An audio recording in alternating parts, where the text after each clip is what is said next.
मित्रों, आप लोगों के गेहूं के बारे में एक वीडियो बना के डाले थे। आज दोबारा मैं भी एक अब सेकंड वीडियो बना कर डाल रहा हूं आपको। देखिए, आप उर्वरक की क्षमता बढ़ाने के लिए उनका विधि प्रकार की भूमि का निम्न प्रकार से कैसे किया जाए, उसके बारे में आप थोड़ा जानकारी देंगे। दोमट, मटियार, कवर तथा मार।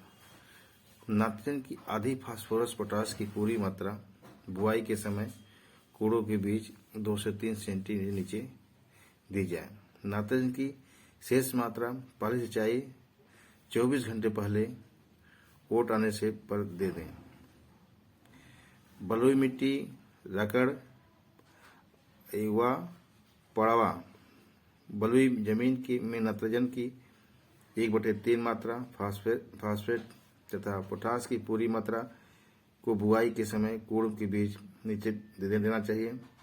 शेष नाइट्रोजन आधी मात्रा पहली सिंचाई इसे 20 से 25 दिन के बाद क्राउन रूट अवस्था तथा बची हुई मात्रा दूसरी सिंचाई के बाद देनी चाहिए।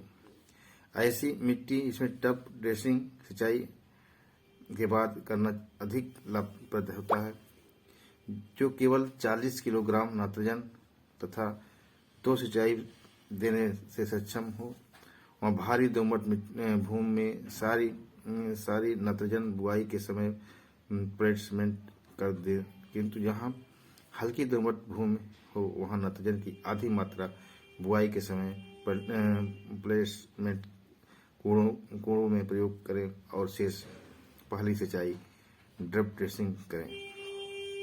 आवश्यक, अब देखिए पौधा दिखा रहा हूँ, अभी ये पहली सिंचाई के लिए तैयार हो गया है, जो आपको 20-25 दिन के पौधा हो चुका है। इसके बारे में थोड़ा सा समान बौनी गेहूं अधिक उपज प्राप्त करने के लिए हल्की भूमि सिंचाई तथा निम्न अवस्था में करनी चाहिए। इन अवस्था में जल की कमी का उपज का भारी कोई प्रभाव पड़ता है, किंतु हल्की सिंचाई करें। जैसे पहली सिंचाई बोने के क्राउन रूट बुआई के 20 से 25 दिन के बाद ताजमूल अवस्था में देना चाहिए। दूसरी सिंचाई मित्रों बुआई के 40 से 45 दिन के बाद कल्ले निकलते समय देनी चाहिए। तीसरी सिंचाई बुआई के 60 से 65 दिन के बाद दीर्घ संधि अथवा गांठें बनते समय देनी चाहिए। चौथी सिंचाई बुआई के 80 से 85 दिन के बाद पुष्प अवस्था में देनी चाहिए। पांचवी सिंचाई जब आपका पौधा 100 से 105 दिन का हो जाए, दूध अवस्था में हो, तब उसमें देना चाहिए, जो आपके लिए बहुत अच्छा रहेगा। अब छठी सिंचाई जैसे 115 से 120 दिन का जब हो जाए, दाना भरते समय दोमट या भारी भूमि में निम्न प्रचार सिंचाइयों करके अच्छी उपज प्राप्त की जा सकती है।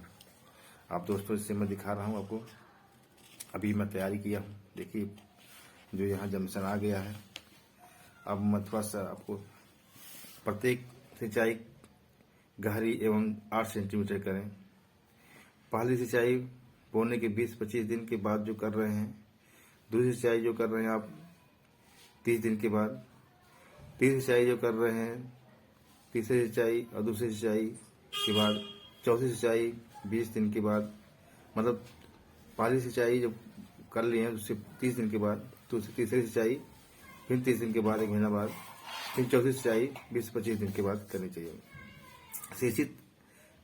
सीमित साधन की दशा में या 3 सिंचाइयाँ की सुविधा की उपलब्ध हो तो क्राउन रूट वाली किस्में पूर्व तथा दुग्धावस्था पर करें। यदि आप सिंचाइयों की उपलब्धता हो तो क्राउन रूट तथा पुष्प अवस्था पर करें।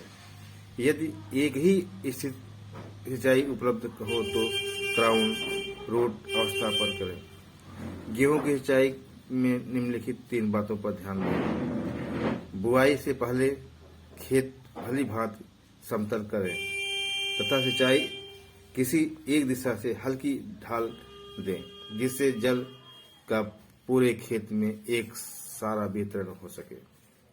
नंबर 2, बुआई के बाद खेत की मृदा तथा सिंचाई के साधन के अनुसार आवश्यकता अनुसार माप क्यारी अथवा पट्टियां पर बांटें। इससे जल के एक सार वितरण में सहायता मिलती है। इसे मैं आपको दिखा रहा हूँ लाइव सैंपल।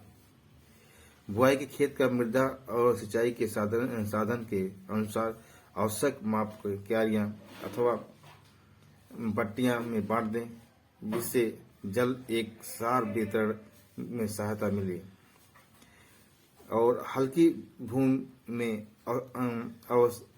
अवश्य सिंचाई सुविधा होने पर सिंचाई हल्की लगभग 6 सेंटीमीटर जल तथा दोमट भारी में सिंचाई सघन की दशा में सिंचाई कुछ गहरी प्रति सिंचाई के लगभग 8 सेंटीमीटर जल करें।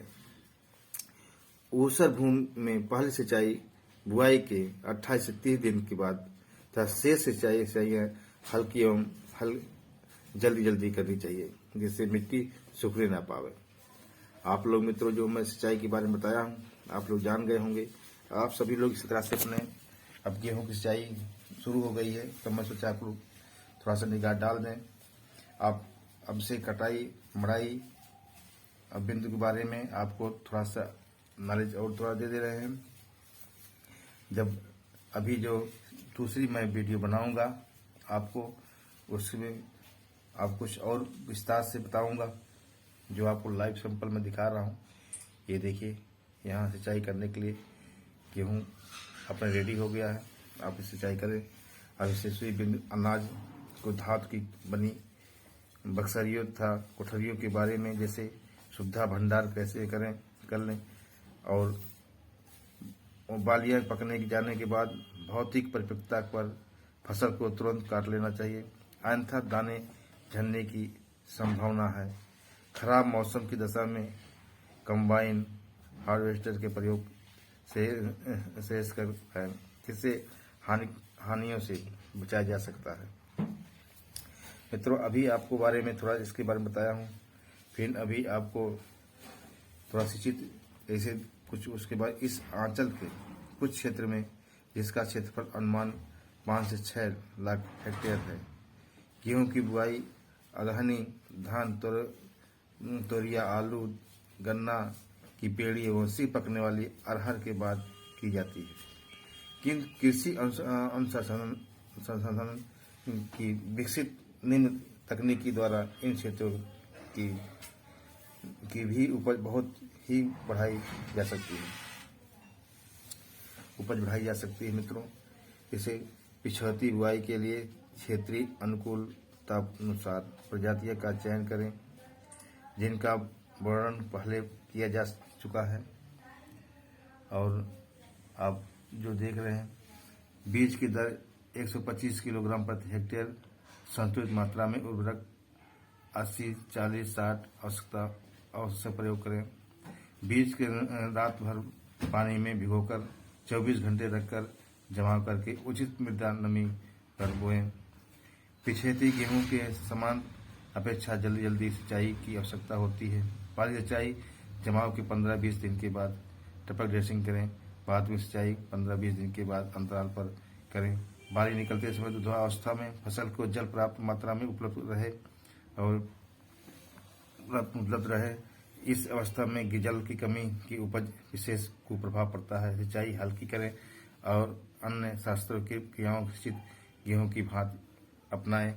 आप लोग जो भी मित्र अपने ये वीडियो देख रहे थे, आप लोग मैं दिखा रहा हूँ, देख लीजिए। अभी इसकी सिंचाई के लिए अवस्था मैं बता दिया हूँ।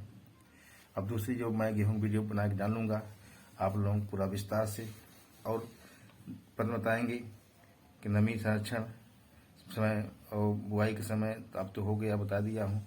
ऐसी वीडियो देखने के लिए आप लोग चैनल को लाइक करें, सब्सक्राइब करें और शेयर करें। मित्रों, जितने आप लोग शेयर करेंगे, मैं इस हिसाब से आपको वीडियो डालता रहूँगा।